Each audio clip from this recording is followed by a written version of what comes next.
পটুয়াখালীর কলাপাড়ায় আবাসিক এলাকা থেকে দুই পতিতা ও খদ্দের সহ ব্যবসায়ীকে গ্রেফতার করেছে পুলিশ। বিস্তারিত থাকছে মোহাম্মদ জসিম উদ্দিনের প্রতিবেদনে। নীলগঞ্জ ইউনিয়নের সলিমপুর গ্রামের সোহাগ হাওলাদারের বসতঘর থেকে তাদের গ্রেফতার করা হয়। গ্রেফতারকৃতরা হলো সোহাগ হাওলাদার, আবু হানিফ, তানিয়া, মাহিনুর। সোহাগের বাড়ি ওই এলাকায় হলে গ্রেফতারকৃত অপর তিনজনে বাড়ির বরগুনা ও মির্জাগঞ্জ এলাকায়।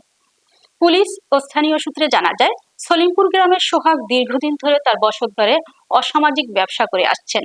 এতে আগে থেকেই অনেকটা অতিষ্ঠ এলাকাবাসী। রাতে টেলিফোন ফোনে মাধ্যমে পুলিশ জানতে পারে যে ওই বাড়িতে পতিতা এবং খদ্দের অবস্থান করছে। এমন গোপন সংবাদের ভিত্তিতে অভিযান চালিয়ে তাদের হাতে নাতে গ্রেফতার করা হয়।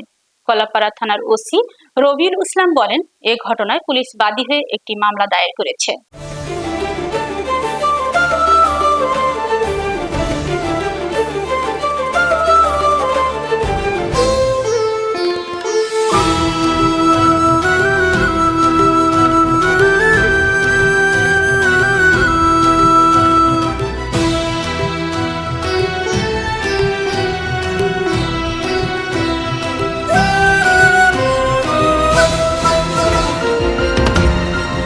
টেকনাফ থেকে তেতুলিয়া, রূপসা থেকে পাথুরিয়া, বিশ্বজুড়ে রূপসী বাংলা।